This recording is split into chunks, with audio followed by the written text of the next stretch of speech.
നമ്മുടെ കൊലപാതകങ്ങൾ നല്ലൊരു ഭാഗം നമുക്ക് തന്നെ അറിയാം. രാഷ്ട്രീയ കൊലപാതകങ്ങൾ ഒരു ഭാഗം നടക്കുന്നു, അതുപോലെ തന്നെ വർഗീയ കൊലപാതകങ്ങൾ നടക്കുന്നു. യുദ്ധക്കെടുതികൾ കൊണ്ട് പലസ്തീനയില് ഇരയാക്കപ്പെട്ട് മരിച്ചു വീഴുന്ന ആളുകൾ പതിനായിരങ്ങളാണ്. പക്ഷെ ചിലപ്പോൾ ചിന്തിച്ചു പോകും, പലസ്തീനയ്ക്ക് അപ്പുറത്തേക്ക് ലോകമൊന്നും ഇല്ലേ? അതൊന്നും മാധ്യമങ്ങൾക്ക് വാർത്തയൊന്നുമല്ലേ? കൊലപാതകമല്ലേ നടക്കുന്ന എല്ലായിടത്തും. കൊലപാതകം നടത്തിയിട്ട് ആത്മഹത്യകൾ ചെയ്യുന്ന കേസുകൾ കേരളത്തിൽ നിന്ന് വർദ്ധിച്ചു വരിക.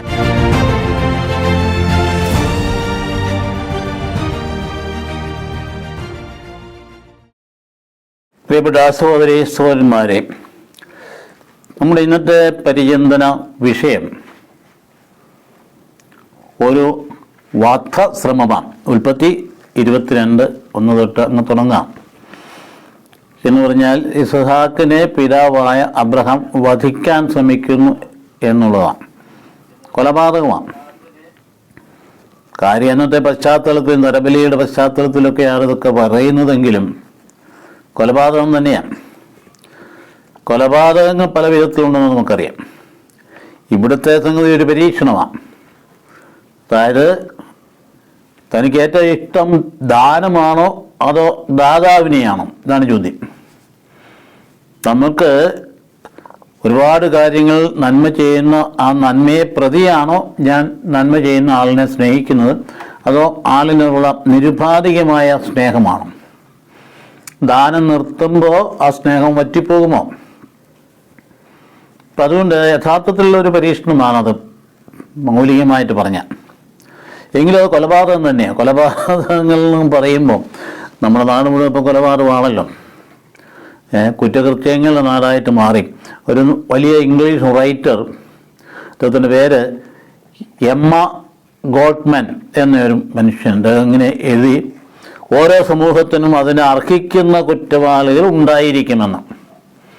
നോക്കണേ. അപ്പോൾ ആ സമൂഹത്തിൻ്റെ സംസ്കാരത്തിൻ്റെ അടിത്തറ, അതിൻ്റെ സ്വഭാവം അനുസരിച്ച് കുറ്റകൃത്യങ്ങളുടെ എണ്ണം പെരുകും. അങ്ങനെയാണെങ്കിൽ ഇന്ന് കേരള സമൂഹം ഏത് നിലയിലാണ് എന്ന് നാം ഒന്ന് പരിശോധിക്കുന്നത് നല്ലതാണ്. നമ്മുടെ കൊലപാതകങ്ങൾ നല്ലൊരു ഭാഗം നമുക്ക് തന്നെ അറിയാം.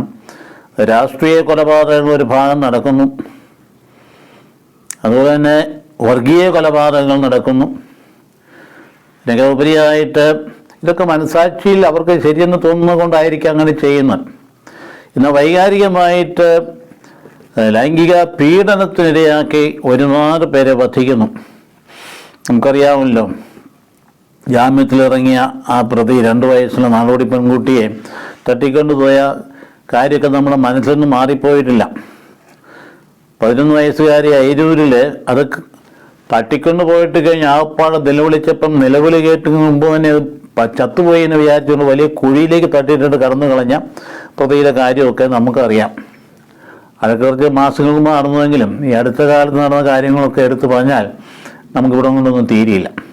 അപ്പോൾ ഇങ്ങനെ കൊലപാതകം എന്ന് പറയുന്നത് ഒരുപാട് സംഭവങ്ങൾക്ക് നമ്മൾ സാക്ഷ്യം ചെയ്യുമ്പോഴാണ് വിശ്വാസത്തിനു വേണ്ടി കൊല ചെയ്യപ്പെടുന്ന അല്ലെങ്കിൽ രക്തസാക്ഷിത്വം വഹിക്കുന്ന ആയിരക്കണക്കിന് ആളുകളുടെ സംഭവങ്ങൾ മനസ്സിൽ മുമ്പിൽ വരുന്നു. അതായത് യുദ്ധക്കെടുതികൾ കൊണ്ട് പലസ്തീനയിൽ ഇരയാക്കപ്പെട്ട് മരിച്ചു വീഴുന്ന ആളുകൾ പതിനായിരങ്ങളാണ്. പക്ഷെ ചിലപ്പോൾ ചിന്തിച്ചു പോകും, പലസ്തീനയ്ക്ക് അപ്പുറത്തേക്ക് ലോകമൊന്നും ഇല്ലേ? അതൊന്നും മാധ്യമങ്ങൾക്ക് വാർത്തയൊന്നുമല്ലേ? കൊലപാതകമല്ലേ നടക്കുന്ന എല്ലായിടത്തും. അതിനപ്പുറത്തേക്ക് ഈജിപ്തിൽ എന്താ സംഭവിക്കുന്നത്? അത് ഭയങ്കരമായ ക്രൈസ്തവ പീഡനമാണ്. അതായത് ക്രിസ്ത്യാനിറ്റിയുടെ പിള്ളത്തൊട്ടിലാണ് ഈജിപ്റ്റ്. 7-ാം നൂറ്റാണ്ട് വരെയും സജീവമായിരുന്ന ക്രൈസ്തവ സമൂഹത്തിലെ രാജ്യമാണത്. സന്യാസ ജീവിത ശൈലി രൂപം കൊണ്ടത് അവിടെയാണ്, പക്കോമിയോസ് പുണ്യവാളിൻ്റെ നേതൃത്വത്തിൽ. അവിടാണ് ഇന്ന് ഏറ്റവും കൂടുതൽ നടത്തുന്നുണ്ട്. പക്ഷേ ഇതൊന്നും വാർത്തയല്ല. അസർബൈജാൻ വാർത്തയായിട്ടുണ്ടോ? അവിടെ എത്രയോ 1.25 ലക്ഷം ജനമാണ് പീഡിപ്പിക്കപ്പെട്ട് പുറത്തേക്ക് പലായനം ചെയ്തിട്ട് അർമേനിയൻ ക്രൈസ്തവർ എന്ന് പറയും. ഇറാഖിൽ ഇതുപോലെ തന്നെ, സിറിയയിലോ അല്ലെങ്കിൽ സൊമാലിയയിലോ യമനിലോ നൈജീരിയയിലും ബൊക്കോ ഹറാം എന്ന് പറയുന്ന വിഭാഗം ചെയ്ത് കൂട്ടുന്ന ഇതൊന്നും വാർത്തയാകുന്നില്ല. അതുകൊണ്ടാണ് ചിലപ്പോൾ തോന്നിപ്പോകുന്നത് പലസ്തീനയ്ക്ക് അപ്പുറത്തേക്ക് ലോകം ഇല്ലേ എന്നും. അപ്പം അങ്ങനെ വരുമ്പോൾ മാധ്യമങ്ങളുടെ പ്രവർത്തനങ്ങളും രാഷ്ട്രീയവൽക്കരിക്കപ്പെട്ടിരിക്കുന്നു എന്നത് പറയാതിരിക്കാൻ സംശയമില്ല. ഈജിപ്തിലാണെങ്കിൽ ഏറെ 300-ലധികം ക്രൈസ്തവ കുടുംബങ്ങൾക്ക് തീയിട്ടു. കോപ്റ്റിക് ഓർത്തഡോക്സ് ക്രൈസ്തവ ഭാഗങ്ങൾ, ഇവരിൽ നിന്നാണ് 21 പേരെ പണ്ട് ലിബിയൻ കടൽ തീരത്ത് പിടിച്ച് അവിടെ കൊണ്ട് നിർത്തി പുറകോട്ട് കൈകെട്ടി അവരെല്ലാം കഠാരി ചൂണ്ടിക്കൊണ്ട് റെഡി ടു ഡിനൗൺസ് ജീസസ്, യേശുവിനെ ഉപേക്ഷിക്കാൻ തയ്യാറാണോ, ആണെങ്കിൽ you will be set free, അവരാവില്ല എന്ന് തീർത്ത് പറഞ്ഞപ്പോഴാണ് കമത്തി അവരെ 21 പേരും അതിൻ്റെ പിറകിൽ ഓരോ ഭീകരന്മാർ കമത്തി കിടത്തിക്കൊണ്ട് കഴുത്തറുത്ത് തല പൊക്കി പിടിച്ച് കാണിച്ച സംഭവം ഉണ്ടായിട്ട് 8-10 വർഷമല്ലേ ആയിട്ടുള്ളൂ, മനസ്സിലുമായിട്ടില്ല. അപ്പം അതൊക്കെ നടന്നിട്ടുമൊക്കെ ഒരു മാധ്യമങ്ങൾക്കും ഒരു വലിയ വാർത്തയായിട്ടൊന്നും നമ്മൾ കണ്ടില്ല. 3000 കുടുംബങ്ങളുടെ, ക്രൈസ്തവ കുടുംബങ്ങൾക്കൊരു ഇടപെട ലഭിക്കേണ്ട അനുവാദം ചോദിച്ചു എന്നുള്ളതിൻ്റെ ഒറ്റ കാര്യത്തിലാണ് ഈ ഭീകരന്മാർക്ക് വൈരാഗ്യമുണ്ടായി, പ്രകോപനമുണ്ടായി ഈ വീടുകളെല്ലാം തീയിട്ടത്. ഈജിപ്തിൽ ഒരു പള്ളി ഉണ്ടാകണമെങ്കിൽ ഭയങ്കരമായ നിബന്ധനകളാണ്. അതിന് അനുവാദം അങ്ങ് മുകളിൽ നിന്ന് തന്നെ കിട്ടണം, അതിന് പല കടമ്പുകൾ കിടക്കണം, അതിന് അനുമതിച്ച് ചോദിച്ചു പോയി. അതാണ് നമുക്ക് കണ്ടിട്ടുണ്ട്. അതൊരു വലിയ ഭയങ്കരമായ സംഭവമാണ് നമുക്കറിയാം. അപ്പം അത് വാസ്തവത്തിൽ ഇതൊക്കെ ഉണ്ടായിട്ടും അവിടെയൊക്കെ ഈ സമൂഹം നിലനിൽക്കുന്നു എന്നുള്ളത് അതിൻ്റെ കാരണം എന്താണ്? അത് തന്നെയാണ്, അതായത് ഇവർ വധിക്കുന്നത് ശരീരത്തെയാണ്, പക്ഷെ അതിനപ്പുറത്തേക്ക് ആത്മാവിനെ കൊല്ലുന്നവനെ ഭയപ്പെട്ടാൽ മതി, ശരീരത്തിന് ആത്മാവിനെ ഒരുപോലെ നശിപ്പിക്കാണ്. ശരീരത്തെക്കുറിച്ച് ഭയപ്പെടേണ്ടെന്ന് പറഞ്ഞ ഒരുവനുണ്ട്. അവന് വേണ്ടിയിട്ട് ജീവിതം, ധ്യാനം അല്ലെങ്കിൽ ദാനമായി നൽകപ്പെട്ട ജീവിതത്തെ ത്യജിക്കാൻ തയ്യാറാകുന്ന ഒരു വിശ്വാസത്തിൻ്റെ ഉടമയാണ് ക്രൈസ്തവൻ എന്ന് പറയണം. അതൊരു സംശയമില്ലാത്ത ഒരു കാര്യമാണ്. അപ്പോൾ വിശ്വാസി രക്തസാക്ഷിത്വം വഹിക്കുന്നത് ത്യജിക്കല, അങ്ങോട്ട് നൽകല, ഒരു വലിയ പരീക്ഷണത്തെ അതിജീവിക്കല. അപ്പം അതുകൊണ്ട് അങ്ങനെയുള്ള കാര്യങ്ങളെക്കുറിച്ച് ഇന്ന് ഒരുപാട് ആളുകൾ മറ്റു വിധത്തിൽ ആത്മഹത്യ ചെയ്യും, കൊലപാതകം നടത്തിയിട്ട് ആത്മഹത്യകൾ ചെയ്യുന്ന കേസുകൾ കേരളത്തിൽ നിന്ന് വർദ്ധിച്ചു വരികയാണ്. പല കാരണങ്ങൾ പറയുന്നു, സാമ്പത്തിക ഞെരുക്കമാണ്, അതാണ് ഇതാണ് എന്നൊക്കെ പറഞ്ഞിട്ട് ഭാര്യയ്ക്കും മക്കൾക്കും വിഷം കൊടുത്തിട്ട് അവരെ കൊന്നതിന് ശേഷം കാറിൽ കെട്ടിത്തൂങ്ങി ചാവുക. ഇതൊരു ഒരു വലിയ രോഗമായിട്ട് കേരള സമൂഹത്തിൽ വന്ന് ഭവിച്ചിരിക്കുന്നത്. വാസ്തവത്തിൽ നമ്മൾ ഇവിടെയൊക്കെ ഒരു മാനസാന്തരം, ഒരു മാറ്റം വരുത്തണമെങ്കിൽ ആത്മീയമായ അഭിവൃദ്ധി ഉണ്ടായേ പറ്റുക. നമ്മുടെ വിഷയം അതല്ല. നമ്മുടെ വിഷയം ഇന്ന് ഏറ്റവും പ്രധാനപ്പെട്ട കാര്യം, ദൈവം ഇങ്ങനെ ഈ ബാലനെ വധിക്കാൻ ആവശ്യപ്പെടുമോ?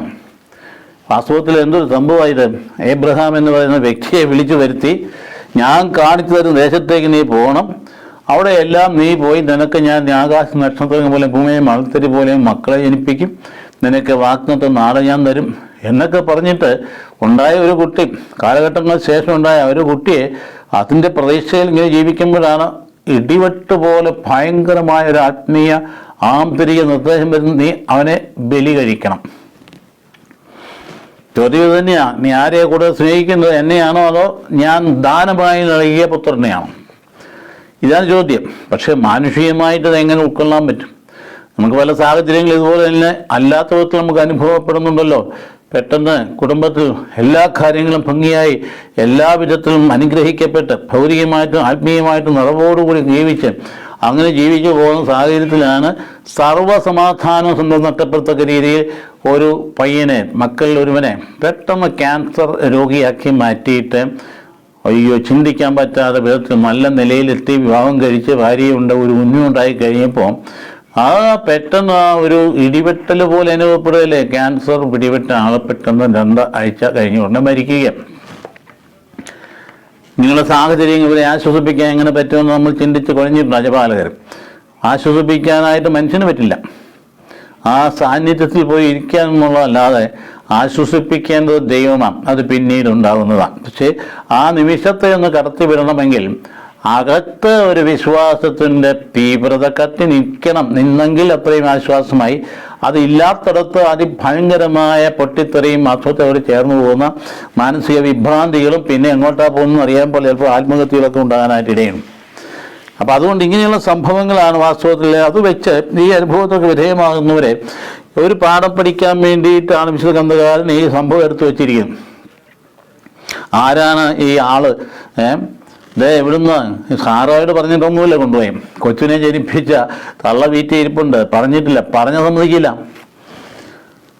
ദൈവം പറഞ്ഞെന്ന് പറഞ്ഞാലും ശരി, തൻ്റെ ജീവനായി വളർത്തിക്കൊണ്ടുവന്ന കൊച്ചിനെ ബലിയർപ്പിക്കാനായിട്ട് ഒരമ്മ ഒരിക്കലും സമ്മതിക്കുകയെന്ന് അറിയാവുന്നത് കൊണ്ട് തന്നെയാണ് അമ്മയോട് പറയാതെ വേലക്കാരെയും കൂട്ടി ഇസ്ഹാക്കിനെയും കൂട്ടി അബ്രഹാം പുറപ്പെടുകയാണ്.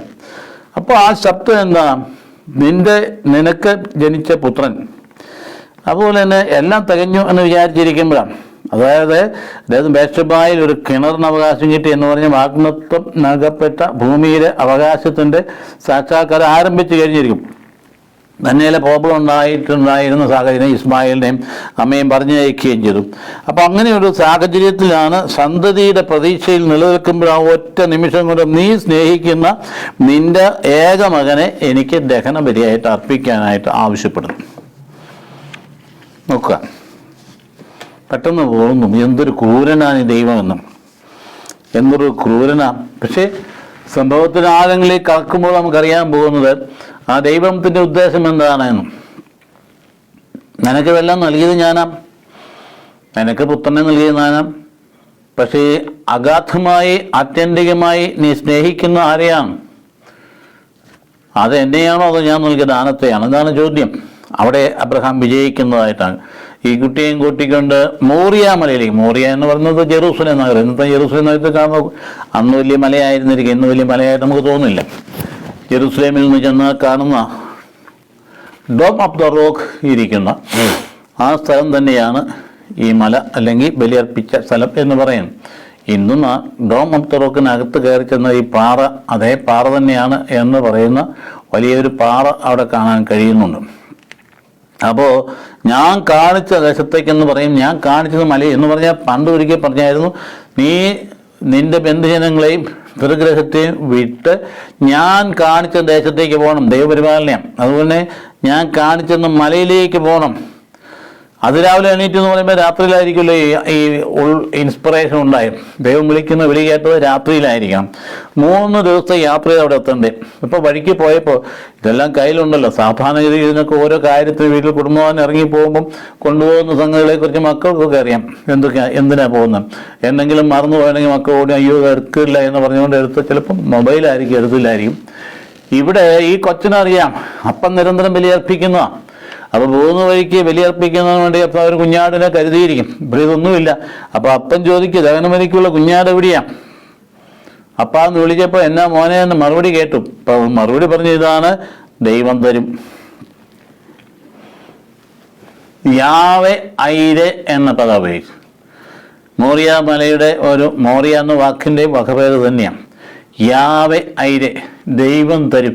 ഒരു വലിയ ഭയങ്കര മറുപടിയാണ്. നമ്മുടെ ജീവിതത്തിൻ്റെ നമുക്ക് ഊരാക്കുടുക്കിൽ പെട്ട് വെട്ടം കാണാതെ പുറത്തോട്ട് നോക്കി അന്ധകാരമായിരിക്കുമ്പോൾ എങ്ങനെയെന്ന് ചോദ്യം ചോദിക്കുമ്പോൾ എങ്ങനെ എൻ്റെ കാര്യങ്ങൾ എങ്ങനെ മുന്നോട്ട് പോകും, എങ്ങനെ ഈ പെണ്ണിനെ കെട്ടിച്ചേരും, എങ്ങനെ ഈ കല്യാണത്തിന് കാര്യങ്ങൾ ക്രമീകരിക്കും, എങ്ങനെ ഇങ്ങനെ വിഷമിക്കുന്ന ഘട്ടങ്ങൾ, അല്ലെങ്കിൽ ഇനി കടം കയറി മുടിഞ്ഞ് ഒരു രക്ഷയില്ല, പലിശ കൊടുക്കാൻ നിവൃത്തിയുമില്ല, അടുത്ത ഘട്ടത്തിൽ ജപ്തി വരും, അയ്യോ എങ്ങനെ എന്നെയും ഭാര്യയും മക്കളെയൊക്കെ കൂടെ ചെണ്ട കൊട്ടി ഇറക്കി വിടുവോ, എങ്ങനെ ഈ ഭയങ്കരമായ സംഘർഷത്തിലാണ് ചിലപ്പോൾ എന്തുകൊണ്ട് അവസാനിപ്പിക്കുകയെന്ന് വിചാരിച്ച് വരെ കൊലപാതകവും ആത്മഹത്യയൊക്കെ നിർവഹിക്കപ്പെടുന്നത്. ഇവിടെ നേരെ വിപരീതമായിട്ട് പറയുക എങ്ങനെ എന്നതിൻ്റെ ആ മുമ്പിൽ ചോദ്യത്തിന് കൃത്യ ഉത്തരമാണ് ദൈവം തരും. അതാണ് ദൈവം തരും. അപ്പോൾ വാസ്തവത്തിൽ പറഞ്ഞത് മുന്നോടി, ഈശോ മിശിഹായുടെ മുന്നോടിയാണ്. വിറകുമായി മുൻപോട്ട് പോകുന്ന ആ ഇസഹാക്ക് കാൽവരിയിലെ കുരിശുമായി ഗാഗുൽത്തായിലേക്ക് നീങ്ങുന്ന കർത്താവിൻ്റെ പ്രതിനിധിയാണെന്ന് പറയാൻ കാരണം ഇതാണ്. അപ്പോൾ കത്തി എന്ത് ചെയ്തു? പെട്ടെന്ന് അവിടെ മുകളിൽ ചെന്നിട്ടെല്ലാം ഒരുക്കി. അദ്ദേഹം കല്ലെല്ലാം പെറുക്കി വെച്ച് ബലിവീടൊക്കെ ഉണ്ടാക്കി വിറവൊക്കെ അടുക്കി കഴിഞ്ഞപ്പോഴേ അപ്പുറം ഒരു ആട്ടിൻകുട്ടി കിടപ്പുണ്ട്, അദ്ദേഹം കണ്ടില്ല. പക്ഷേ ആട്ടിൻകുട്ടി കിടന്നതിൻ്റെ അടിയിൽ നിന്ന് തന്നെ കല്ലെടുത്തുകൊണ്ട് പോകുന്നത് അദ്ദേഹം കണ്ടില്ല. അതേക്കുറിച്ച് ചിന്തിച്ചുമില്ല. മനസ്സിലൊറ്റ കാര്യമേ ഉള്ളൂ, ദൈവം ആവശ്യപ്പെട്ടത് മകനെ ബലിയർപ്പിക്കാനും, വേറൊരു ചിന്തയുമില്ല. അത് അദ്ദേഹത്തിൻ്റെ സംഘർഷം ഭയങ്കരമായി. വാസ്തവത്തിൽ എന്താ പ്രതിഫലിക്കുന്നത്? തൻ്റെ മക്കളായ മനുഷ്യരെ രക്ഷിക്കാൻ വേണ്ടി ഏകജാതനെ നൽകുവാൻ തക്കവണ്ണം ലോകത്തെ അത്രമാത്രം സ്നേഹിച്ച ദൈവപിതാവിൻ്റെ ഹൃദയത്തിൻ്റെ ആവിഷ്കാരം ഇവിടെ അവതരിപ്പിക്കാൻ അബ്രഹാമിലൂടെ. ഇതാണ് സത്യം. അപ്പം നിന്നെ സ്നേഹിക്കുന്ന ഒരു ദൈവം നിന്നെ രക്ഷപ്പെടുത്താൻ വേണ്ടി തൻ്റെ ഏകജാന ലോകത്തിൽ നൽകി. അപ്പോൾ എന്ത് സംഭവിച്ചു? പെട്ടെന്ന് നിമിഷം അത്രയും 3 ദിവസം യാത്ര ചെയ്ത് മോളിൽ ചെന്നതിൽ അടുക്കി വെച്ചിരുന്ന അധിക സമയമൊന്നുമില്ല. പെട്ടെന്ന് അരയിൽ കത്തിയെടുത്ത് ഉയർത്തി ഉടൻ തന്നെ ഒരു നിമിഷം പെട്ടെന്ന് നീ പെട്ടെന്ന് കയ്യിലെടുത്തിട്ട് ദൈവം അന്നേരം മുടക്കി, നീ ദൈവത്തെ ഭയപ്പെട്ടു എന്ന് എനിക്കിപ്പം മനസ്സിലായ അരുത്. അപ്പം അവിടെ എന്താ പ്രധാന പ്രമേയം? അതിനുമുമ്പ് ദൈവത്തിന് സംശയം ഉണ്ടായിട്ടല്ല, ഇയാൾ ഇതിനകത്ത് പരാജയപ്പെടുമെന്ന് സംശയമൊന്നുമില്ലായിരുന്നു. പിന്നെ എന്താണ്? ഈ സത്യത്തിന് സാക്ഷി വഹിക്കാൻ ഒരവസരം കൊടുക്കുകയായിരുന്നു. യഥാർത്ഥ വിശ്വാസം നിരുപാധികമായിരിക്കണം, അൺകണ്ടീഷണലാണ്. അതൊരു അവസരം കൊടുക്കുക. അപ്പം അവനൊരു അവസരം നൽകി. അപ്പം ഇത് നരബലിയല്ല. നരബലി ഉണ്ടാകുന്ന കാലഘട്ടത്തിലും നരബലിക്ക് എതിരായിട്ടുള്ള അതിശക്തമായ ഒരു ആഹ്വാനം കൂടിയാണ്. നരബലി ഇസ്രായേലിനെ സ്വാധീനിച്ചിരുന്നു. വിഗ്രഹാരാധകരുടെ നരബലി എന്ന് പറയുന്നത് 2 രാജാക്കന്മാരുടെ പുസ്തകത്തിൻ്റെ 16-ാം അധ്യായം 3-ാം വാക്യത്തിൽ വരുമ്പോൾ നമ്മൾ ആഹാസിനെ കുറിച്ചാണ്. രാജാവാണ്. അവന് സ്വന്തം പുത്രനെ ബലിയർപ്പിച്ചു എന്ന് പറഞ്ഞിട്ടുണ്ട്. ആരാ? രാജാവ്. അപ്പോൾ ഈ നരബലി എന്ന് പറയുന്നത് ഇസ്രായേലിന് കൂടെ സ്വാധീനിച്ചിരുന്നതിന് എതിരായിട്ടുള്ള ഒരു ആഹ്വാനം കൂടിയാണ്. അതേ പുസ്തകം 2 രാജാവ് 17 അവർ, അതായത് ഇസ്രായേൽക്കാർ പുത്രിപുത്രന്മാരെ ദഹന ബലിയായിട്ട് അർപ്പിക്കുകയും ശകുനം വയ്ക്കുകയും മന്ത്രവാദം നടത്തുകയും കർത്താവ് കാണുക തിന്മയ്ക്ക് തങ്ങളുടെ മക്കളെ വിൽക്കുകയും ചെയ്ത് അവിടുത്തെ പ്രകോപിപ്പിച്ചു. അപ്പോൾ പേര് അധപ്പതിക്കുന്നുണ്ട്. വിശ്വാസ സമൂഹത്തിന് അധപ്പതനങ്ങൾ ഉണ്ടാകും. അതായത് ഒരുപാട് വിമർശനങ്ങളൊക്കെ വരുമ്പോൾ ക്രൈസ്തവ സമൂഹത്തിനെതിരെ അതിശക്ത വിമർശനങ്ങൾ ഏത് കോർണറിൽ വന്നാലും ശരി നമ്മൾ സ്വീകരിക്കേണ്ടതാണ്. കാരണം നമുക്ക് അധപ്പതനമുണ്ട് പല തരങ്ങളിലും, എല്ലാ മേഖലകളിലും. എന്ന് വിചാരിച്ച് നമ്മൾ അങ്ങ് നശിച്ച് നഷ്ടപ്പെട്ടു പോകാനൊന്നും പോകുന്നില്ല. കാരണം പിന്നിൽ ദൈവത്തിൻ്റെ യുഗാന്ത്യം വരെ ഞാൻ നിങ്ങളുടെ കൂടെ ഉണ്ടെന്ന് പറഞ്ഞ ആൾ കൂടിയുണ്ട്. പക്ഷെ എങ്കിലും നമ്മൾ നമ്മുടെ ഭാഗത്തുനിന്ന് അധപ്പതിക്കാനായിട്ട് സാധ്യതയും. അതുകൊണ്ട് വീണ്ടും പറയുന്നു, വളരെ മനോഹരമായ രീതിയിൽ 2 രാജാക്കന്മാരുടെ ആ പുസ്തകത്തിൻ്റെ 21-ാം അധ്യായം 6-ാം വാക്യത്തിൽ അവൻ എന്ന് പറഞ്ഞ മനാസെ രാജാവ് തൻ്റെ പുത്രനെ ബലിയർപ്പിക്കുകയും ഭാവി ഫല പ്രവചനം, ശകുനം, ആഭിചാരം, മന്ത്രവാദം എന്നിവ സ്വീകരിക്കുകയും ചെയ്തു. നമ്മുടെ ഇടയിൽ കടന്നുകൂടിയിരിക്കുന്ന ഒരു വല്ലാത്ത ഒരു പ്രതിഭാസമാണ് ഈ മന്ത്രവാദവും ആഭിചാരവും എന്നൊക്കെ പറയുന്നു. ഇതൊക്കെ അതിശക്തമായ രീതിയിൽ വെളിപാടിന് ദൈവം നശിപ്പിച്ച് നാരായണക്കൽ പിടിപ്പിക്കുന്ന രീതിയിൽ തകർത്ത് കളയുന്ന തെറ്റായ രീതിയാണ്. അപ്പോൾ ദുരാചാരമാണ്, അതൊക്കെ അന്ന് നിലനിന്നിരുന്നു. അപ്പോൾ അതുകൊണ്ട് ഇങ്ങനെ ഒരു പശ്ചാത്തലത്തിലാണ് വാസ്തവത്തിലെ അബ്രഹാമിൻ്റെ ബലിയുടെ പ്രസക്തി കടന്നു വരിക. അബ്രഹാം കണ്ണു തുറന്ന് നോക്കി, അരുതെന്ന് പറഞ്ഞ് അപ്പം കണ്ണു തുറന്ന് ദൈവത്തിൻ്റെ വാക്ക് കേട്ട് കഴിഞ്ഞ് നോക്കിയപ്പോൾ ഒരു മുട്ടാട് അവിടെ ഉടക്കി കിടക്കുന്നത് കണ്ടു. അതുപോലെ കണ്ടില്ലല്ലോ. ഹാഗാർ ദൈവത്തിൻ്റെ വചനം കേട്ട് കഴിഞ്ഞ് നോക്കിയപ്പോൾ അവിടെ കിണർ കണ്ടു. കിണർ നേരത്തെ ഉണ്ടായിരുന്നു, അപ്പം കണ്ടില്ലല്ലോ. ദൈവവചനം കേട്ട് കഴിഞ്ഞപ്പോൾ നേരിട്ട് തൻ്റെ കണ്ണിൽ പ്രത്യക്ഷപ്പെട്ടു പ്രശ്നത്തിൻ്റെ പരിഹാരം. എല്ലാ പ്രശ്നങ്ങൾക്കും അതിൻ്റെ തൊട്ടടുത്ത പരിഹാരം ദൈവം നിക്ഷേപിച്ചിട്ടുണ്ട്. പക്ഷേ കാണാൻ കഴിയണമെങ്കിൽ കണ്ണ് തുറന്ന് കിട്ടണമെങ്കിൽ പ്രാർത്ഥിക്കണം. അപ്പോൾ അതുകൊണ്ട് കണ്ടു. അപ്പോൾ ആ സ്ഥാനത്ത് പുത്രനെ കുഞ്ഞാടായി നൽകി. അപ്പോൾ അതുകൊണ്ട് പുത്രനെ കുഞ്ഞാടായി നൽകിയപ്പം, അതായത് ഭാവിയിലേക്ക് ആ സ്ഥാനത്ത് ആറ്റിൻകുട്ടിയുടെ സ്ഥാനത്ത് പിതാവാചകം തൻ്റെ പുത്രനെ നൽകിയപ്പോൾ ആ മൃഗബലിയും അവസാനിച്ചു. അതുപോലെ മൃഗബലിയായിരുന്നു ഇസ്രായേലിൽ നിന്നിരുന്നു. മൃഗബലിയും അവസാനിക്കുകയാണ്. അപ്പോൾ ദൈവം തരും എന്നുള്ള ഒരു വലിയ സന്ദേശം, അതായത് ദാനത്തേക്കാൾ ദാതാവാണ് എനിക്ക് വിലപ്പെട്ടത് എന്നുള്ളൊരു സന്ദേശം, അത് വളരെ ഗൗരവമായ ഒരു കാര്യമാണ്. ഇപ്പോൾ ഒരു അത്യാഹിതങ്ങളൊക്കെ നടക്കുമ്പോൾ നമ്മുടെ മനസ്സിനെ ശാന്തപ്പെടുത്തേണ്ടത് ആ നിമിഷത്തിൽ നമുക്ക് വിഷമാണെങ്കിൽ പോലും പിന്നീട് കാര്യങ്ങൾ നമുക്ക് ഗ്രഹിക്കും. വിശ്വാസത്തിന് വെളിച്ചത്തിൽ മാത്രമേ ഗ്രഹിക്കാൻ പറ്റൂ. അല്ലെങ്കിൽ നമ്മൾ നശിച്ച് ഒരു പക്ഷേ നിരാശയിലേക്ക് നമ്മൾ തന്നെ ആത്മഹത്യത്തിലേക്ക് പോകാനായിട്ട് ഇടയുണ്ട്. അപ്പോൾ അടിയന്തരമായ ഏറ്റവും പ്രധാനപ്പെട്ട സംഗതി, എന്ത് സംഭവിച്ചാലും വിശ്വാസത്തിൽ നിന്ന് പതറിപ്പോകാൻ പാടില്ല. ദൈവം പോലും പരിത്യജിച്ചു എന്ന് തോന്നിയാൽ തന്നെയും, ദൈവം പോലും പരിത്യജിച്ചു, കർത്താവെന്ന് തോന്നിയല്ലോ, പിതാവ് എന്തു എന്നെ ഉപേക്ഷിച്ചു, അങ്ങനെ ദൈവം പോലും പരിത്യജിച്ചു എന്ന് തോന്നിയാൽ പോലും ഒരിക്കൽ പോലും നമ്മൾ ജീവിതത്തിൽ തകരാറായി അല്ലെങ്കിൽ തകർന്നുപോയി നിരാശപ്പെട്ടു ഇന്ന് രക്ഷയില്ല എന്നൊന്നും ചിന്തിക്കാൻ പാടില്ല. രക്ഷയുണ്ട്, ഉള്ളിടത്തേക്ക് തിരികെ അവന്. ആ ഒരു സംഭവം ധാരാളം ധ്യാനിക്കാം. നമുക്ക് അബ്രഹാത്തിന്റെ ബലിയെക്കുറിച്ച് ഒരുപാട് ധ്യാനിക്കാനുണ്ടെങ്കിലും നമ്മളിവിടെ സമാപിപ്പിച്ച അടുത്ത ഘട്ടത്തിലേക്ക് കടക്കുകയാണ്. അതായത് വളരെ ശക്തമായ ഒരു സാഹചര്യത്തിലേക്ക് കടന്നു വരിക. ഇപ്പോൾ പിന്നീട് വരാൻ പോകുന്ന വാഗ്ദാനത്തിൻ്റെ തുടർച്ചയാണ്. അപ്പം ഇവിടെ നമുക്ക് കൃത്യമായിട്ട് കൺക്ലൂഷൻ ഇതാണല്ലോ, സ്വപുത്രനെ പോലും ഒഴിവാക്കാതെ നമുക്കെല്ലാവർക്കും വേണ്ടി അവനെ ഏൽപ്പിച്ചു തന്ന ആ ദൈവത്തെ ഓർക്കുക. നമ്മുടെ മനസ്സിൽ റോമാക്കാർക്ക് ലേഖനത്തിൽ 8-ാം അധ്യായം 32-ാം വാക്യമാണ്. എന്തെന്നാൽ അവനിൽ വിശ്വസിക്കുന്ന ഏവനും നശിച്ചു പോകാതെ നിത്യജീവൻ പ്രാപിക്കുന്നതിന് വേണ്ടി തൻ്റെ ഏകജാതനെ നൽകുവാൻ തക്കവണ്ണം ദൈവം ലോകത്തെ അത്രമതിയായി സ്നേഹിച്ചു എന്നൊക്കെ പറഞ്ഞിട്ട് നമുക്ക് അടുത്ത ഘട്ടത്തിൽ ഇവിടെ കിടക്കുമ്പോൾ നാഹോറിൻ്റെ മക്കളെ പറഞ്ഞ് നാഹോറിൻ്റെ പുത്രൻ ബെത്തുവേലിൻ്റെ മകൾ റെബാഖയിലേക്ക് പിന്നെ നമ്മൾ കടന്നു പോവുകയാണ്. അടുത്ത വീണ്ടും സാറായുടെ മരണവും മരണത്തോടനുബന്ധിച്ച് അദ്ദേഹത്തിന് ലഭിക്കുന്ന ഗുഹയും, അതായത് തൻ്റെ വാഗ്ദാനത്തിൻ്റെ 2 വാഗ്ദാനം, ഒന്ന് പുത്രൻ, രണ്ടാമത്തെ ദേശം. ഇത് അബ്രഹാം നൽകിയ വാഗ്ദാനം. സന്തതികൾ ഒരു വശത്ത്, മറുഭാഗത്ത് ദേശം. ആ ദേശത്തിൻ്റെ വാഗ്ദാനം പൂർത്തിയാക്കുന്നതിൻ്റെ പ്രഥമഘട്ടം ഇവിടെ സംഭവിക്കുന്നു. കാരണം സാറ മരിക്കുമ്പോൾ മൃതസംസ്കാരം നടക്കേണ്ടതാണ്. അപ്പം അതിനുവേണ്ടി അദ്ദേഹം വിലപേശി അദ്ദേഹത്തിന് മരണത്തോട് ചേർന്ന് അന്ന് ഹെബ്രോണിൽ അല്ലെങ്കിൽ കിരിയാത്ത് അർബ എന്ന് പറയപ്പെടുന്ന സ്ഥലത്ത്, കിരിയാത്ത് അർബ എന്ന് പറഞ്ഞാൽ 4 നഗരം ഒന്നിച്ചു ചേരുന്ന ഹെബ്രോൺ വളരെ പ്രധാനപ്പെട്ട, നമുക്കറിയാം. ഹെബ്രോണിലാണ് ദാവീദ് വാഴിക്കപ്പെടുന്നത്, ഹെബ്രോണിലാണ് പിതാക്കന്മാർ ശബൂറിൽ നിലനിൽക്കുന്നത്. ഹെബ്രോണിൽ നിന്നാണ് ദാവീദ് രാജാവിനെതിരായിട്ട് പുത്രൻ അബ്സലോം പുത്രന് സൈന്യങ്ങളെ ഒരുക്കി പുറപ്പെടുന്നപ്പോൾ ഹെബ്രോണ് വളരെ ഗൗരവമായൊരു സംഗതി. എന്നും ഉള്ള സ്ഥലം നമുക്ക് എന്നാൽ ഹെബ്രോണിൽ ചെല്ലാൻ പറ്റും. ജെറുസലേമിൽ നിന്ന് ഒരു 1/4 മണിക്കൂർ യാത്ര ചെയ്ത് കഴിഞ്ഞാൽ ഹെബ്രോണിൽ ചെല്ലാം. അപ്പോൾ സാറാ മരിച്ചു.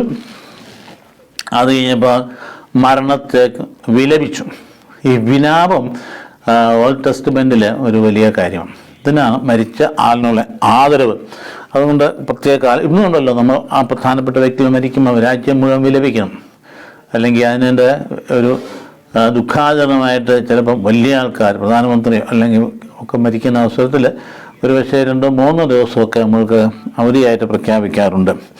അതുപോലെ ദാവീദ് തൻ്റെ മകന് യോനാഥന്, അതുപോലെ തന്നെ തൻ്റെ എതിരാളി എന്ന് പറയാവുന്ന സാവൂൾ, ഇവർ രണ്ടുപേരും മരിച്ചപ്പോഴും ദാവീദ് വിലപിച്ചതായിട്ട് പറയുന്നത് 2 സാമുവേൽ 1-ാം അധ്യായം 11-12 പറയുന്നു. ദാവീദ് അതികഠിനമായിട്ട് വിലപിച്ചു. അതുപോലെ തന്നെ അബ്നേർ വധിക്കപ്പെട്ടപ്പോഴും ദാവീദ്, അതായത് 2 സാമുവേൽ തന്നെ 3-ാം അധ്യായം 31 തൻ്റെ പുത്രനായ അമ്നോനെ വധിച്ചപ്പം ദാവീദ് അതിഭയങ്കരമായിട്ട് വിഷമിച്ചു. അമ്നോനെ നമുക്കറിയാം. ആരാ അമ്നോൻ? അദ്ദേഹത്തിൻ്റെ അർത്ഥ സഹോദരിയെ മാനഭംഗപ്പെടുത്തിയപ്പം അതിന് പ്രതികാരമായി അബ്സലോം അദ്ദേഹത്തെ വധിച്ചപ്പോൾ അപ്പൻ വിലപിക്കുന്നതായിട്ട് മിക്ക പ്രവാചകൻ ജെറുസലേമിനെ കുറിച്ച് മുഴുവനായിട്ട് വിലപിക്കുന്നതായിട്ട് മിക്കവാറും 1-ാം അധ്യായം 8-ാമായിട്ട് കാണുന്നുണ്ട്. അപ്പോൾ അതുകൊണ്ട് ദൈവം നമ്മളെ സംരക്ഷിക്കുന്നു എന്നുള്ളതിൻ്റെ ആ ഉത്തമമായ ഉദാഹരണമായി ഈ അനുഭവങ്ങളിലൂടെ അടുത്ത ഘട്ടത്തിലേക്ക് വിലാപം കഴിയുമ്പോൾ ഉണർന്നു വരുന്ന സമൂഹത്തെ നമുക്ക് കാണാനായിട്ട് കഴിയും.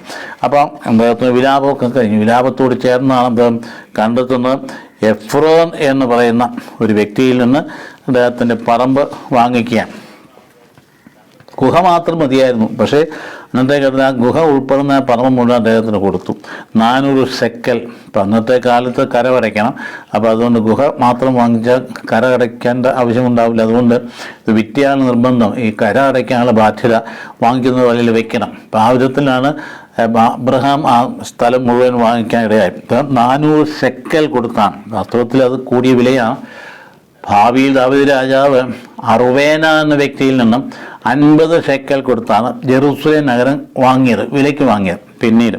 അപ്പം അത് വെച്ച് നോക്കിയാൽ ഇത് വളരെ കൂടിയ വിലയാണ്. അതായത് ഓമ്രി എന്ന് പറഞ്ഞ രാജാവ് സമറിയായുടെ മലകൾ മുഴുവൻ വാങ്ങിച്ചെടുത്തത് 6000 ഷെക്കൽ കൊടുത്താണെന്ന് വായിക്കാൻ നമുക്ക് പറ്റുന്നുണ്ട്.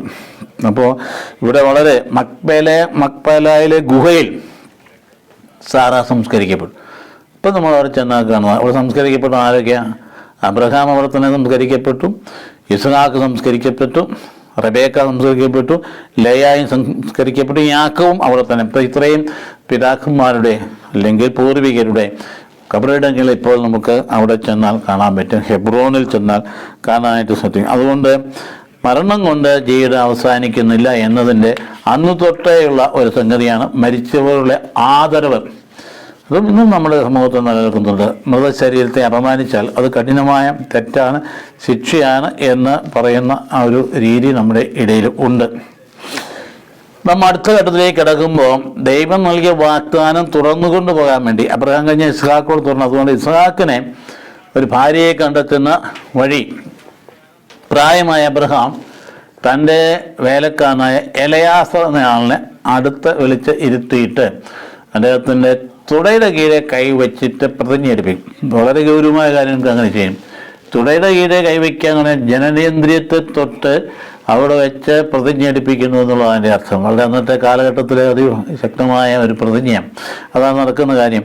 അപ്പോൾ അതുകൊണ്ട് അത് ജീവൽ പ്രധാനമായ ഒരു തീരുമാനമാണ്. ഇപ്പോൾ എൻ്റെ തുടയ്ക്ക് കീഴെ കൈവച്ച് നീ സത്യം ചെയ്യുക എന്ന് പറയുന്ന രീതിയിലാണ്. അപ്പം ഇങ്ങനെയൊരു സംഭവം ഇതിനു മുമ്പ് വേറെ ഉണ്ട്, അതിനുശേഷം ഉണ്ടായിരുന്നു. 47:29 യാക്കോബ് തന്നെ പറയുന്നു, ആരോടാ? ജോസഫിനോട്, എൻ്റെ തുടയ്ക്ക് കീഴെ കൈവച്ച് നീ സത്യം ചെയ്യുക, എന്നെ ഈജിപ്തിൽ സംസ്കരിക്കരുത്. അപ്പം അന്നൊരു സത്യം ചെയ്യിപ്പിച്ചതാണ് യാക്കോബ് ജോസഫിനെ കുറിച്ച്. അത് ഇങ്ങനെ തന്നെയാണ്, വളരെ ഗൗരവമായ കാര്യം എന്ന് പറഞ്ഞതുപോലെ ഇവിടെ അദ്ദേഹം തന്നെയല്ല, ഹാറാനിലേക്ക് കൊണ്ടുപോകരുത് എൻ്റെ മകനെ, അവൻ ഇവിടെ തന്നെ വേണം, കാരണം വാഗ്ദത്ത ഭൂമിയാണ്, അത് ഇട്ടിട്ട് പോകാൻ പാടില്ല, കൊണ്ടുപോവുകയും ചെയ്തു. അങ്ങനെയുള്ള തീരുമാനമൊക്കെ എടുപ്പിച്ചതിന് ശേഷം അദ്ദേഹത്തെ പറഞ്ഞു വിടുന്ന സംഭവങ്ങൾ പിന്നെ നമുക്കറിയാം. അദ്ദേഹം ചെല്ലുന്നു, കുറേയേറെ ദിവസം 10,000 കിലോമീറ്റർ അകലെ യാത്ര ചെയ്ത് പ്രാർത്ഥിച്ചുകൊണ്ട് എലയാസർ പോകുന്ന കാര്യം. ഇന്ന് കല്യാണം ആലോചിക്കുമ്പോഴും മക്കളെ കെട്ടിക്കാൻ വേണ്ടിയിട്ട് വരനെയോ വധുവിനെയൊക്കെ തിരയുമ്പോൾ നമ്മൾ മനസ്സിലിരിക്കേണ്ട ഒരു പ്രധാനപ്പെട്ട കാര്യം ഈ എലയാസറിൻ്റെ അബ്രഹാമിൻ്റെ സമീപനമാണ്. ഒന്നാമത്, എൻ്റെ കൂട്ടക്കാരിലും മാത്രമേ ഭാര്യയെ കണ്ടെത്താൻ പറ്റുള്ളൂ എൻ്റെ പുത്രനം നിർബന്ധമായിട്ട് പറഞ്ഞിരിക്കും. അതെന്താ അങ്ങനെ പറയാൻ കാര്യം? സമൂഹത്തെ വിവിധ ജനതകളിൽ നിന്ന് കൊണ്ടുവന്നു കഴിഞ്ഞാൽ എൻ്റെ ഉള്ളിൽ ലഭിച്ചിരിക്കുന്ന ദൈവിക വെളിപാട്, ആ വിശ്വാസം കൈമാറപ്പെടുകയില്ല. വിശ്വാസം കൈമാറപ്പെടുന്ന ദാമ്പത്യത്തിലൂടെയാണ്. അബ്രഹാമിന് ലഭിച്ച വിശ്വാസം അതേപടി കൈമാറപ്പെടണമെങ്കിൽ പുത്രന് ചേരുന്ന ഭാര്യ ഉണ്ടാകണം. അതിന് മാത്രമേ വിശ്വാസം. ഇന്ന് നമ്മൾ നേരിടുന്ന ഒരു വലിയ തന്നെയാണ്. പുതിയ സാഹചര്യങ്ങളിൽ വിശ്വാസം ക്ഷയിച്ചു പോകുന്ന തലമുറയ്ക്ക് ഇതൊന്നും അവർക്ക് വൈകാരിക ആകർഷണം തന്നെയാണ്. നിന്റെ വിവാഹം സഭയിൽ നിലനിൽക്കുന്നത് നിന്നെ ദൈവം ഏൽപ്പിച്ച ഒരു ഉത്തരവാദിത്വം നിർവഹിക്കാൻ വേണ്ടി കൂടി. അതായത് നിന്നിലൂടെ ദൈവീയ വെളിപാടിൻ്റെ സത്യങ്ങൾ അടുത്ത തലമുറയിലേക്ക് കൈമാറപ്പെടണം. ആ വെളിപാടിനെ കുറിച്ച് ബോധ്യമില്ലെങ്കിൽ എന്ത് ചെയ്യും? അത് നിരന്തരം നിലനിൽക്കേണ്ട ഒരു സത്യമാണ്. അത് കൈമാറ്റപ്പെട്ടില്ലെങ്കിലും ഈ ദൈവീയ വെളിപാടിൻ്റെ സത്യം കൈമാറ്റപ്പെടുന്നേ ഇല്ലെന്ന് വിചാരിച്ചു. അത് സംഭവിക്കാൻ പോകുന്നത് വിശ്വാസം അപ്രത്യക്ഷമായി കഴിഞ്ഞാൽ പിന്നെ ഇങ്ങോട്ടും ഉണ്ടോ വിവിധ ചിന്താഗതികൾ തമ്മിലുള്ള മല്ലിട്ട് അടിയുണ്ടാക്കി ബഹളം ഉണ്ടാക്കി എവിടെയപ്പം പിന്നെ സ്നേഹം നിലനിൽക്കുക, ത്യാഗം നിലനിൽക്കുക? അതിനർത്ഥം ആ സ്നേഹവും ത്യാഗവും നിലനിൽക്കണമെങ്കിൽ അതീതമായി വെളിപാടിൻ്റെ വിശ്വാസം ഉള്ളിലുണ്ടായിരിക്കണം. അതുകൊണ്ട് ആ സംരക്ഷിക്കപ്പെടാൻ. അതുകൊണ്ട് വളരെ കൃത്യമായി പറഞ്ഞു, അദ്ദേഹത്തിന് പ്രതിജ്ഞ എടുപ്പിച്ചു, തൻ്റെ കൂട്ടക്കാരിൽ മാത്രമേ കണ്ടെത്താൻ പറ്റൂ. അപ്പോൾ എലയാസർ വളരെ വിശ്വസ്തനായ വൃത്തിനാണ്, പ്രാർത്ഥിച്ചുകൊണ്ടാണ് അദ്ദേഹം പോയത്. എൻ്റെ യജമാനൻ്റെ ദൈവമായ കർത്താവെ എന്ന് വിളിച്ച് അപേക്ഷിച്ചുകൊണ്ട് പോയി. അങ്ങനെ ആകുമ്പോൾ പെൺകുട്ടി എങ്ങനെയായിരിക്കും അത് ഭാവനയിൽ പറഞ്ഞുകൊണ്ട് ഭാഗം എടുത്ത് വായിച്ച് നമുക്ക് നല്ലതാണ്. അപ്പോൾ കിണറ്റരികെയാണ് സാധാരണഗതിയിൽ ഇങ്ങനെ പെൺകുട്ടികൾ വെള്ളം കോരാൻ കടന്നു വരിക. അപ്പോൾ എവിടെയെങ്കിലും ചെന്ന് കണ്ടുമുട്ടി കഴിയുമ്പോൾ ആ പ്രദേശത്ത് ചെല്ലുമ്പോൾ ഏതെങ്കിലും പെൺകുട്ടി കടന്നു വരികയാണെങ്കിൽ, ഞാൻ അടുന്ന് പ്രായമുള്ള ഒരാളാണ്, അവൾ എന്നെ കണ്ടിട്ട് എന്നോട് ചോദിക്കുക, വെള്ളം വേണ്ടേ, മൃഗത്തിന് വെള്ളം വേണ്ടേ, തങ്ങൾക്ക് വെള്ളം വേണ്ടെന്ന് ചോദിക്കുകയാണെങ്കിൽ അവൾക്കൊരു അനുകമ്പയുള്ള കുട്ടിയാണ്. അതുകൊണ്ട് സേവന സന്നദ്ധയുള്ള കുട്ടിയാണ്. അങ്ങനെയുള്ള ഒരാളെയാണ് അന്വേഷിച്ച് പ്രാർത്ഥിച്ച് കണ്ടെത്താൻ ശ്രമിക്കുന്നത്. നേരത്തെ മുൻകൂട്ടി നമുക്ക് നമ്മുടെ കുടുംബത്തിലേക്ക് വരേണ്ട പെൺകുട്ടിയാണെങ്കിൽ പെൺകുട്ടി, അല്ലെങ്കിൽ പെൺകുട്ടിയിൽ നിന്ന് വരാൻ എന്ത് കാഴ്ചപ്പാട് നമുക്കുണ്ട്? നമ്മുടെ കാഴ്ചപ്പാട് അവന് തന്നെ വരുമാനമുണ്ട്, എൻ്റെ സമ്പത്തുണ്ട്, ഇതൊക്കെയാണെങ്കിൽ പൊട്ടിപ്പോവും. അതൊന്നും നിലനിൽക്കില്ല. നേരെ മറിച്ച് അവൻ്റെ ദൈവിക പാരമ്പര്യം എന്താണ്, അവനെ വളർത്തിയിട്ട് മാതാപിതാക്കളുടെ ജീവിത ശൈലി എന്താണ്, അവൻ്റെ ധാർമ്മിക നിലവാരം എന്താണ്, ദേവാലയത്തിലെ ബന്ധം എന്താണ്, കൂറാശ്രമം എന്താ, ഇതാണ് അന്വേഷിക്കുന്നതെങ്കിൽ അത് തൃപ്തികരമാണെങ്കിൽ നിലനിൽക്കും. അല്ലാത്തതുകൊണ്ടാണ് ഈ പൊട്ടിപ്പുറപ്പുകളൊക്കെ സംഭവിച്ചുകൊണ്ടിരിക്കും. പൊടുന്നനെ വന്നു, പെട്ടെന്ന് വന്നു, വീസാടെ അവധി 1 മാസമേ ഉള്ളൂ, പെട്ടെന്ന് അന്വേഷിച്ചു, കണ്ടെത്തി, ഓ കൊള്ളാം, കൊണ്ട് പെണ്ണെ കെട്ടിക്കൊണ്ട് പോകും അങ്ങോട്ടെന്ന് വിചാരിച്ചു കൊണ്ട് പെട്ടെന്ന് ഒരുക്കി നിർത്തിക്കും. ഒന്നാം തരം ക്യാരക്ടർ നല്ല പെൺകുട്ടിയെ കൊണ്ടേ നഷ്ടപ്പെടുത്തി കളയുന്ന ഒരുപാട് സംഭവങ്ങൾ നടക്കുമ്പോൾ നമ്മുടെ മനസ്സിൽ ഈ സംഭവം ഓർത്തിരിക്കേണ്ടതാണ്. അതായത് തൻ്റെ പുത്രനോ പുത്രിക്കോ സഹതാത്മനെയോ സഹകാരിയോ ഒക്കെ കണ്ടെത്തുന്നതിന് മുമ്പ് ഒരുപാട് പ്രാർത്ഥിക്കാൻ തയ്യാറാണ്. നമ്മുടെ കൊച്ചിന് ചേരുന്ന, അതിനെ സംരക്ഷിക്കുന്ന, അതിനെ മുമ്പോട്ട് കൊണ്ടുപോകുന്ന, അതിനെ ഒരു തരത്തിലും പീഡിപ്പിക്കാത്ത ഒരു സഹകാരിയെ കിട്ടണമേ എൻ്റെ കർത്താവേ എന്ന് മാതാപിതാക്കൾ മാത്രമല്ല ഈ പെൺകുട്ടികളും അതുതന്നെ പുരുഷന്മാരും പ്രാർത്ഥിക്കേണ്ടതിൻ്റെ ആവശ്യകത പണ്ടത്തേക്കാൾ ഏറെയാണ് ഇന്ന്. അല്ലെങ്കിൽ ഇന്നും അത് ചതിയിൽപ്പെട്ടു പോകാനായിട്ട് ഇടയാണ്. ഇവിടെയൊക്കെ ഉണ്ടല്ലേ നിരന്തരമായ പ്രാർത്ഥനയിലൂടെ അബ്രഹാമത്തിൻ്റെ മൈൻഡ് മനസ്സിലാക്കിയ ആ എലയാസർ നിരന്തരമായ പ്രാർത്ഥനയിലൂടെയാണ് പോകുന്നത്. സാറാ മരിച്ചിട്ട് 8 വർഷത്തോളമായി. അപ്പം അതുകൊണ്ട് വീട്ടിൽ ആളില്ല. അപ്പം അതുകൊണ്ട് കല്യാണം കഴിച്ചേ പറ്റുള്ളൂ. അപ്പോൾ കണ്ടെത്തിയവരൊക്കെ ഞാൻ വിശദീകരിക്കുന്നില്ല. തിരികെ ചെന്നപ്പോൾ റബേക്ക വരുന്നു, പെട്ടെന്ന് കണ്ടുമുട്ടി കഴിയുമ്പോൾ റബേക്ക പെട്ടെന്ന് വെള്ളം കോരി കൊടുക്കുന്നു. അപ്പം അന്വേഷിച്ചപ്പം ചോദിച്ചപ്പോൾ ഇന്നതാണ് ബന്ധു തന്നെയാണ് അബ്രഹാമിൻ്റെ, ഉടനെ ലാബാൻ്റെ സഹോദരിയാണ്, ബെത്തുവേലിൻ്റെ പുത്രിയാണ്, നാഹോറിൻ്റെ കൊച്ചുമകളാണ്. ഇതൊക്കെ മനസ്സിലാക്കിക്കൊണ്ട് ഉടനെ ഓട്ടി അവിടെ ചെല്ലുന്നവൾ. അപ്പോൾ അവർ വന്ന് വിളിച്ച് സ്വാഗതം ചെയ്യുന്നു. നമുക്കറിയാം. അവസാനം ഇവിടെ ഇറങ്ങി പുറപ്പെടുന്നു. അങ്ങ് എത്തിക്കഴിഞ്ഞപ്പോൾ ബാർ ലെഹായ് റോയ് എന്ന സ്ഥലത്ത് ഇങ്ങനെ ഇസ്ഹാക്ക് ഉലാത്തിക്കൊണ്ട് നടക്കുന്ന അസുഖ വരുന്ന അസുഖകൾ മുഖം മറച്ചു. കാരണം അന്നത്തെ ധാരണ വിവാഹത്തിന് ശേഷം മാത്രമേ വധുവിൻ്റെ മുഖം വരൻ കാണാൻ പാടുള്ളൂ. അന്നത്തെ ധാരണ കേട്ടോ, അന്നത്തെ ഒരു ധാരണയാണെന്നുള്ളത്. അതുകൊണ്ട് അവർ മുഖം മറച്ചു എന്ന് പറയുമ്പോൾ അതിൻ്റെ കാരണം ഇത് തന്നെയാണ്. അതുകൊണ്ട് അങ്ങനെയാണ് ഇതിൻ്റെയൊക്കെ ഒരു പിൻപിലെ കാര്യം പ്രാകൃതമായിട്ടുള്ള ഒരു ചിന്തയാണെങ്കിൽ പോലെ അതിന് പിൻപിലെ ഒരു ദൈവികതയെക്കുറിച്ച് ചിന്തിക്കുന്നതല്ല. ദൈവത്തിൻ്റെ ഇടപെടലിന് പ്രാധാന്യം കൊടുക്കുന്നത് കൊണ്ടാണ് മാനുഷികമായ ഇടപെടലിനേക്കാൾ കൂടുതലായിട്ട് അതിന് പ്രാധാന്യം കൊടുക്കണമെന്ന കാര്യം അതിൻ്റെ അകത്തുണ്ട്. അപ്പോൾ അങ്ങനെയാണ് ഈ ഒരു കണ്ടെത്തൽ നടക്കുന്നത്. അതിന് ശേഷം വളരെ ഭംഗിയായ രീതിയിൽ അവളെ കൊണ്ട് ഏൽപ്പിച്ചിട്ട് അവൾ സാറായുടെ മുറിയിലേക്ക്, കൂടാരത്തിലേക്ക് അവളെ കൊണ്ടുചെന്ന് അത് നിലനിർത്തുന്ന ദുഃഖത്തിന് വിരാമം കിട്ടും.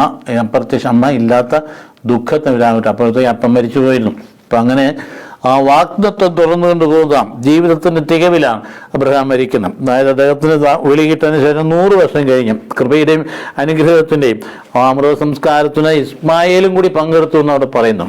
അപ്പോൾ നമ്മളിവിടെ ഇന്ന് എത്തി നിൽക്കുന്ന കാര്യം, അതായത് വാഗ്ദാനത്തിൻ്റെ തുടർച്ചയാണ്. അതെങ്ങനെ സംരക്ഷിക്കപ്പെടുന്നു? രണ്ടുപേരും ഇസ്മായിലിനെയും ദൈവം തള്ളിക്കളഞ്ഞില്ല. ഇസ്മായിൽ നിന്നും 12 ഗോത്രങ്ങളുണ്ടായി. ബെത്തുവിൻ ഗോത്രങ്ങൾ എന്നും അറിയപ്പെടുന്ന അറേബ്യൻ മരുഭൂമിയിലുള്ള ഒരു വിഭാഗം അദ്ദേഹത്തിന് പുറപ്പെട്ടതാണെന്നാണ് പറയപ്പെടുന്നത്. എന്തായാലും ശരി, നമുക്ക് ഇന്നത്തെ ചിന്ത ഇവിടെ അവസാനിപ്പിക്കുകയാണ്. ഏറ്റവും പ്രധാനപ്പെട്ട ചിന്ത എന്താണ്? ദാതാവാണ് ദാനത്തേക്കാൾ വലുത്. എനിക്ക് നൽകപ്പെട്ടിരിക്കുന്ന എല്ലാം ദാനമാണ്. എനിക്കെൻ്റെ ജീവിതം ദാനം തന്നെയാണ്. എപ്പോഴും തിരിച്ചു വിളിക്കാൻ അദ്ദേഹത്തിന് അവകാശമുണ്ട്. എപ്പം വേണേലും വിളിക്കാം. നാം ഇവിടെ എന്ത് ഭയങ്കര കെട്ടിപ്പൊക്കിയാലും ശരി, എപ്പം വേണേലും വിളിക്കാം. KP യോഹന്നാൻ മരിച്ച് കടന്നുപോയില്ലേ? ഇന്നുമാത്രം കാര്യം ചെയ്യുന്ന മാത്രം ഒരു സാമ്രാജ്യത്തിന് കെട്ടിപ്പൊക്കിയില്ലേ? പക്ഷേ ദൈവത്തിന് സമയമായപ്പം തിരിച്ചു വിളിച്ചു.